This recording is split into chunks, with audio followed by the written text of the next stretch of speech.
సుమన్ టీవీలో మీ business promotions కోసం ఈ కింది నెంబర్ను సంప్రదించగలరు.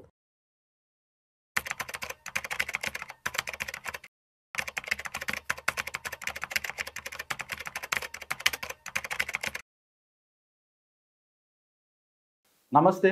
గోల్డ్ సిల్వర్ ప్రైజెస్ లాస్ట్ 1 వీక్లో కొంచెం తగ్గుబాటు చూసామండి మనం. రాబోయే కాలంలో గోల్డ్ సిల్వర్ ప్రైజెస్ ఎలా ఉండబోతుంది అనేది ఈ వీడియోలో చూద్దాం.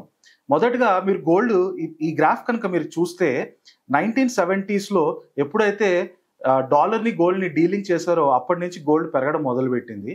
ఇది 1980s ఎండింగ్లో దాదాపుగా యుఎస్లో ఇన్ఫ్లేషన్ పీక్లో ఉన్నప్పుడు గోల్డ్ ఫస్ట్ పీక్ కొట్టిందండి. ఈ గ్రాఫ్లో మీరు ఈ టాప్ లైన్ ఈ కింద లైన్ మధ్యలోనే గోల్డ్ ప్రైస్ మూవ్మెంట్ని గమనించగలరు. అయితే ఈ లో నుంచి ఈ హైక్ వెళ్ళిన తర్వాత గోల్డ్ 1980 నుంచి 2000 వరకు కంటిన్యూస్గా ఆల్మోస్ట్ స్టెబిలైజ్ అవడం లేకపోతే పడుతూ వస్తుండిందండి. 2000 నుంచి 2010 వరకు మళ్ళీ గోల్డ్ మంచి ర్యాలీ తీసుకుంది. అలాగే 2010 నుంచి 2023 వరకు గోల్డ్ ఆల్మోస్ట్ ఇదే రేంజ్లో ఉండిందండి, పెద్ద మార్పు లేదు. కానీ 2023 తర్వాత మళ్ళీ మంచి ర్యాలీలోకి వచ్చింది. అసలు ఈ 2023 తర్వాత ఈ ర్యాలీకి రావడానికి కారణం ఏంటని మీరు చూస్తే ఈ గ్రాఫ్ చూడండి. ఈ గ్రాఫ్లో ఒక్కొక్క క్యాండిల్ కూడా సెంట్రల్ బ్యాంక్స్, అంటే మన reserve bank of India, Chinese central bank, America వాళ్ళని ఫెడరల్ బ్యాంక్ అంటాం, ఇలా ప్రపంచంలో ఉన్న సెంట్రల్ బ్యాంక్స్ అన్నీ కలిపి ఎంత గోల్డ్ కొంటున్నాయి అనేది ఈ గ్రాఫ్ చెప్తోంది. ఇక్కడ మీరు చూస్తే 2022, 2023 ఈ రెండింటి మధ్యలో ఇది చిన్న క్యాండిల్, ఆ తర్వాత సడన్ గా చాలా పెద్ద క్యాండిల్, ఇక్కడ నుంచి సడన్ స్పైక్ అండి సెంట్రల్ బ్యాంక్స్ కొనడం. దీనికి కారణం ఏంటని మీరు చూస్తే రష్యా ఉక్రెయిన్ వార్ అండి. రష్యా ఉక్రెయిన్ వార్ అప్పుడు రష్యా దగ్గర ఉన్న అమెరికన్ డాలర్స్ అన్నింటినీ కూడా అమెరికా ఫ్రీజ్ చేయమని చెప్పేసింది. అంటే రష్యా ఆ డాలర్స్ని ఎక్కడ ఉపయోగించుకోవడానికి వీలు లేకుండా చేసేసింది. దానివలన సెంట్రల్ బ్యాంక్స్లో అన్ని కూడా భయపడి ఫ్యూచర్లో ఒకవేళ అమెరికా మన మీద కోపం వచ్చినప్పుడు మన దగ్గర ఉన్న డాలర్స్ని కూడా ఫ్రీజ్ చేయమంటే మన పరిస్థితి ఏంటని చెప్పి అన్ని సెంట్రల్ బ్యాంక్స్ వాళ్ళ దగ్గర ఉన్న డాలర్స్ని కొంతవరకు గోల్డ్లో కన్వర్ట్ చేయడం మొదలుపెట్టారు. అందుకనే మీరు చూస్తే 2022-23 ఆ 2 years మధ్యలోనే సడన్గా గోల్డ్ కొనడంలో సెంట్రల్ బ్యాంక్స్ చాలా తారాస్థాయికి పెరిగి ఈ పీక్లో వెళ్ళిపోవడం మొదలుపెట్టిందండి. వీళ్ళు ఈ రేంజ్లో కొనడం వల్లనే మన గోల్డ్ ఈ 2023 దగ్గర నుంచి ఇలా పైకి పెరుగుతూ వస్తుంది. సో వీళ్ళు ఇలా కొనడం అనేది మన గోల్డ్ పెరగడానికి సింగిల్ మోస్ట్ బిగ్గెస్ట్ ఫ్యాక్టర్ అండి. అయితే ఈ గ్రాఫ్ కనుక మీరు చూస్తే ఈ మధ్యలో లైన్కి 2010 అప్పుడు ఆ లైన్ టచ్ అయ్యి గోల్డ్ ఒక 10 years వరకు కన్సాలిడేషన్ ఫేజ్లోకి వెళ్ళిపోయిందండి. ఫైనల్గా ఇప్పుడు 2010 తర్వాత మళ్ళీ ఆ మధ్యలో లైన్ని క్రాస్ అయ్యి గోల్డ్ పైకి వెళ్ళడం మొదలుపెట్టింది. సో చాలామంది అంచనా ఏంటంటే ప్రస్తుతం ఇది ఇంటర్నేషనల్ మార్కెట్లో గోల్డ్ ప్రైస్ అండి $4,139. చాలామంది వరకు అంచనా ఏంటంటే ఇది మినిమం $5,000 అయితే ఈజీగా టచ్ అయిపోతుందని. లాస్ట్ 1 వీక్లో గోల్డ్ ప్రైజెస్ ఎందుకు తగ్గింది అని మనం చూస్తే మేజర్లీ ఏంటంటే దివాళీ అప్పుడుకి గోల్డ్ డిమాండ్ బాగా పెరుగుతుందండి. ఎప్పుడైతే దివాళీ ఫెస్టివల్ అయిపోయిందో ఇమీడియట్గా ఆ డిమాండ్ తగ్గిపోవడం వల్ల గోల్డ్ ప్రైజెస్ కొంచెం తగ్గిపోవడం మనం చూసాము. అయితే ఇది స్ట్రాంగ్ తగ్గడం కాదండి. స్ట్రాంగ్ తగ్గడం అని ఎప్పుడు అంటానంటే ఈ గ్రాఫ్ ఇక్కడ నుంచి మరి ఈ లెవెల్కి, అంటే ఆల్మోస్ట్ ఒక $2,500 వరకు వస్తే అప్పుడు మనం నిజంగా గోల్డ్ బాగా తగ్గిపోయిందని చెప్పొచ్చు. కానీ అలాంటి పరిస్థితి ఏమీ మనకు కనిపించట్లేదు. కొంత తగ్గింది, ఇది ఒక టెంపరీ ఫినామినా. అక్కడి నుంచి స్లోగా ఒక 1 yearలో ఎదుగుతూ $5,000 వెళ్ళడానికి గోల్డ్కి ఆస్కారం ఉందండి. సో అది ఎందుకు అలా పెరుగుతుందంటే దానికి మెయిన్ కారణం ఈ సెంట్రల్ బ్యాంక్స్. ఎప్పుడైతే ఇవి ఇంతకు ముందులాగా ఇంత తక్కువ క్యాండిల్స్ లాగా కొనడం మొదలు పెడతారో, తక్కువ స్థాయిలో కొనడం మొదలు పెడతారో అప్పుడు కానీ మనం గోల్డ్ ర్యాలీలో హాల్ట్ని చూడము. అదేవిధంగా మీరు చూస్తే ఇది ప్రపంచంలో ఉన్న సెంట్రల్ బ్యాంక్స్ వాళ్ళ దగ్గర ఎంత గోల్డ్ ఉందండి. యుఎస్ దగ్గర 8,000 tons, ఒక టన్ అంటే 1000 kilos. సో యుఎస్ దగ్గర 8,000 tons అంటే దగ్గరగా 80 లక్షల కిలోలు ఉన్నాయి. అదేవిధంగా మనం చైనాని చూస్తే చైనా దగ్గర 22 లక్షల కిలోలు ఉన్నాయి. మన ఇండియా దగ్గర ఒక 8,80,000 కిలోలు గోల్డ్ ఉంది. ఇప్పుడు యుఎస్కి చైనాకి మధ్యలో తారిఫ్ వార్ మనం అందరం చూస్తున్నాము. సో చైనా కూడా అమెరికన్ డాలర్ని తగ్గించి చైనా కరెన్సీని ప్రపంచంలో మంచి స్థాయికి తీసుకెళ్లడానికి వాళ్ళ దగ్గర ఉన్న గోల్డ్ రిజర్వ్స్ని పెంచుకుంటున్నారు. ఎందుకంటే ఎప్పుడైతే మీ దగ్గర గోల్డ్ రిజర్వ్స్ బాగా ఉంటాయో అప్పుడే మీ కరెన్సీకి అంత ఎక్కువ వాల్యూ కూడా వస్తుంది.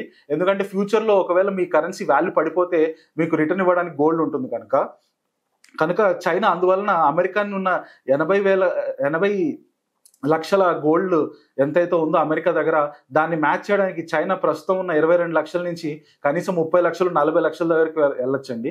కాబట్టి సెంట్రల్ బ్యాంక్స్ గోల్డ్ కొనడం అయితే కంటిన్యూ చేస్తూనే ఉంటారు. అప్పటి వరకు గోల్డ్ ర్యాలీ కంటిన్యూ అవ్వడానికి ఆస్కారం ఉంది. అదేవిధంగా మన ఆర్బీఐ రీసెంట్గా 8,80,000 కేజీల గోల్డ్ని క్రాస్ చేశారండి సెప్టెంబర్లో. 8,80,000 కేజీల గోల్డ్ మన ఆర్బీఐ దగ్గర ప్రస్తుతం ఉంది. మనం నెక్స్ట్ చూస్తే సిల్వర్ని చూస్తే అదే రకంగా గ్రాఫ్, సిల్వర్ డౌన్స్ అన్నింటిని కనెక్ట్ చేసుకుంటే ఈ గ్రాఫ్ గీసానండి. సో ఇది టాప్లో చాలా టాప్స్ ఇక్కడ టచ్ అవుతున్నాయి కనుక అప్పర్ ఎండ్ ఇక్కడ పెట్టాను, అందుకని ఈ పార్ట్ గ్రాఫ్ బయట ఉంది. అదేవిధంగా ఈ చిన్న పార్ట్ గ్రాఫ్ బయట ఉందండి. ఈ రెండు మనం పక్కన పెట్టేస్తే over a long period of time silver price ఈ కింద లైన్, ఈ పెద్ద లైన్, ఈ రెండింటి మధ్యలోనే ఉంటుందండి. అయితే మీరు గమనిస్తే గోల్డ్లో మరి ఇంత పైకి కిందకి మూవ్మెంట్స్ ఉండవు, కానీ సిల్వర్లో గోల్డ్లో మీరు జస్ట్ 2010 తర్వాత 2023 వరకు ఒక్క కన్సాలిడేషన్ ఫేజ్ కనిపించింది. కానీ సిల్వర్లో మీరు పైకి కిందకి ర్యాపిడ్ మూవ్మెంట్ చూస్తారు. దీనికి కారణం ఏంటంటే సిల్వర్ కేవలం గోల్డ్ లాగా కొని లాకర్లో పెట్టుకోవడమే కాకుండా ఎలక్ట్రిక్ వెహికల్స్, సోలార్ ప్యానెల్స్, అలాగే ఎలక్ట్రానిక్స్ రిలేటెడ్ ఎనీ ఇండస్ట్రీలోనూ సిల్వర్కి యూజ్ చాలా ఎక్కువ ఉంటుందండి. అందువలన సిల్వర్ ప్రైజెస్లో ఫ్లక్చువేషన్, డిమాండ్ సప్లై ఎక్కువ ఉంటుంది. ఇప్పుడు ఈ గ్రాఫ్లో మీరు చూస్తే మన jewellery, silverware, physical investment అంటే మన సిల్వర్ 1 kg బార్ కానీ సిల్వర్ కాయిన్స్ కానీ ఇవన్నీ కలిపితే సిల్వర్ ఉపయోగాలు 17%, 3%, 18%, దగ్గర మహా అయితే 40% కూడా లేదండి. Most of it 65 to 70% silver ఉపయోగం ఇండస్ట్రీలోనే ఉంటుంది. ఎలక్ట్రికల్లో 40%, సోలార్ ప్యానెల్స్లో 18%, అదేవిధంగా ఈవీ వెహికల్స్లో 8%. So most of the silver use ఇండస్ట్రీస్లోనే ఉంటుంది. మన లోపల just as an investment purpose పెట్టుకునే సిల్వర్ పర్సెంటేజ్ చాలా తక్కువ, జస్ట్ 35% ఉంటుంది. అదే గోల్డ్లో మీరు చూస్తే మోస్ట్ ఆఫ్ ఇట్ జ్యువెలరీ కానీ, బార్స్ కానీ, కాయిన్స్ కానీ ఆల్మోస్ట్ 100% దాంట్లోనే ఉంటుంది. ఇండస్ట్రియల్ యూజ్ చాలా తక్కువ ఉంటుంది. సిల్వర్లో మీకు ఇండస్ట్రియల్ యూజ్ ఎక్కువ ఉండడం వలన ఈ గ్రాఫ్లో మీరు పైకి కిందకి మూమెంట్స్ చాలా ఎక్కువగా చూస్తారు. గోల్డ్లో అలాంటి పైకి కిందకి మూమెంట్స్ ఎక్కువ ఉండవు, ఎందుకంటే గోల్డ్లో మ్యాక్సిమము కొంటారు, అది అలాగే ఉంచేస్తారు తప్పితే ఎక్కువగా అమ్మడం మాత్రం చాలా మంది చేయరు. ఈవెన్ సెంట్రల్ బ్యాంక్స్ కూడా ఎక్కువగా గోల్డ్ని అమ్మడం లాంటివి చేయరు. అందువలన గోల్డ్ ప్రైసెస్ బాగా క్రాష్ అవ్వడానికి స్కోప్ లేదు. కానీ సిల్వర్ ప్రైజెస్ అలా కాదండి. సిల్వర్ ప్రైజెస్ టెంపరీగా బాగా క్రాష్ అవ్వడానికి స్కోప్ ఉంటుంది. సో సిల్వర్లో మీరు ఎప్పుడు అది గుర్తుపెట్టుకోవాలి, సిక్లికాలిటీ ఎక్కువ ఉంటుంది, గోల్డ్లో అంత ఉండదు. అయితే మీరు సిల్వర్ గ్రాఫ్ని కూడా చూస్తే సిల్వర్ కూడా ఈ మిడ్ లైన్ దాటి చాలా స్ట్రాంగ్గా పైకి వెళ్ళిందండి. అండ్ సిల్వర్ 90 to 100, ప్రస్తుతం $49 దగ్గర ఉన్న సిల్వర్ ఆల్మోస్ట్ $90 to $100 అంటే ఆల్మోస్ట్ డబుల్ అవ్వడానికి ఆస్కారం బాగా కనిపిస్తోంది. ఎస్పెషలీ దానికి కారణం ఈ ఇండస్ట్రియల్ యూజెస్లో సిల్వర్ వాడకం బాగా పెరిగిపోవడం వలన. సో అదేవిధంగా మనం సిల్వర్ని ఓవరాల్గా చూస్తే కూడా సిల్వర్ మార్కెట్లో వచ్చేది 32,000 టన్స్ అండి. అంటే దగ్గరగా చెప్పాలంటే ఒక 320 లక్షల కేజీల సిల్వర్ని మార్కెట్లో మనకి సప్లై వస్తుంది. కానీ మార్కెట్లో డిమాండ్ వచ్చి 357 లక్షల కేజీల సిల్వర్ డిమాండ్ ఉందండి. అంటే దీని అర్థం దగ్గరగా ఒక 30,000 కేజీల డిమాండ్, ఆల్మోస్ట్ ఒక 6 లక్షల కేజీల డిమాండ్ సిల్వర్కి మార్కెట్లో సప్లై కంటే ఎక్కువ ఉంది. అందువలన మన సిల్వర్ ఒక్క సప్లైని మరి చూసినట్లయితే మనకి ఎంత కావాలంటే అంత సప్లై ఇమీడియట్గా రాదండి. కానీ ఇండస్ట్రియల్ డిమాండ్లో సిల్వర్ యూజ్ చేయడం వలన, సిల్వర్ సప్లై కూడా లిమిటెడ్గా ఉండడం వలన సిల్వర్ ప్రైజెస్ బాగా పెరగడానికి స్కోప్ ఉంది. అండ్ ఆల్సో సిల్వర్ని రీసెంట్ టైమ్స్లో మన ఇండియన్ ఈటీఎఫ్స్ అంటే మీకు స్టాక్ మార్కెట్లో ట్రేడ్ అయ్యే సెక్యూరిటీస్ లాంటివండి. దీని ప్రైజెస్ సిల్వర్ ప్రైస్కి డైరెక్ట్గా లింక్ అయి ఉంటాయి. మీరు చూస్తే జనవరి 2023 నుంచి ఇప్పటి వరకు ఈ గ్రాఫ్ పెరుగుతూనే వచ్చింది. అందరూ కూడా చాలా మంది సిల్వర్ ప్రైజెస్ బాగా పెరగడం వలన అందరూ సిల్వర్ ఈటీఎఫ్స్ కొనడం మొదలుపెట్టారు. అందువల్ల సిల్వర్ ఈటీఎఫ్స్, అందులో సిల్వర్ బార్ మీరు కొంటే అది బయట మార్కెట్లో వెళ్ళి అమ్మడానికి లిక్విడిటీ తక్కువ ఉంటుంది. కానీ సిల్వర్ ఈటీఎఫ్ అనేది మీరు ఒక బటన్ నొక్కితే ఇమీడియట్గా అమ్మేసుకోవచ్చు సిల్వర్ని. అందువలన సిల్వర్ ఒకవైపు ఇండస్ట్రియల్ యూస్, అదే విధంగా ఇన్వెస్ట్మెంట్ పర్పస్, ఈ రెండు రకాలు యూజ్ సిల్వర్కి ఉండడంతో సిల్వర్ ప్రైజెస్ బాగా ఫ్లక్చువేషన్కి గురవుతుంది.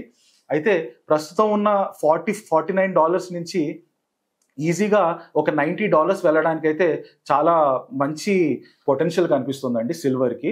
సో టెంపరీగా సిల్వర్ ప్రైసెస్ తగ్గినప్పటికీ in the long term minimum double అవ్వడానికి ఇక్కడ నుంచి స్కోప్ ఉందండి.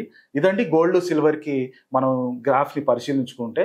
సో రాబోయే కాలంలో మీరు గోల్డ్ సిల్వర్లో ఇన్వెస్ట్ చేయాలనుకుంటే చాలా ఎక్కువ మోతాదులో మాత్రం ఇన్వెస్ట్ చేయకండి. మీ మొత్తం పోర్ట్ఫోలియోలో మాక్సిమం 5 to 10% మెటల్స్కి, కమోడిటీస్కి అలొకేట్ చేసుకోవచ్చు. ఆ 5 to 10%లో మీరు గోల్డ్ని మరియు సిల్వర్ని కొని ఉంచుకోవచ్చు. అల్టిమేట్గా మీ ఫైనాన్షియల్ అడ్వైజర్ సలహాతో మీ డబ్బుని ఇన్వెస్ట్ చేసుకోవచ్చు. Thank you.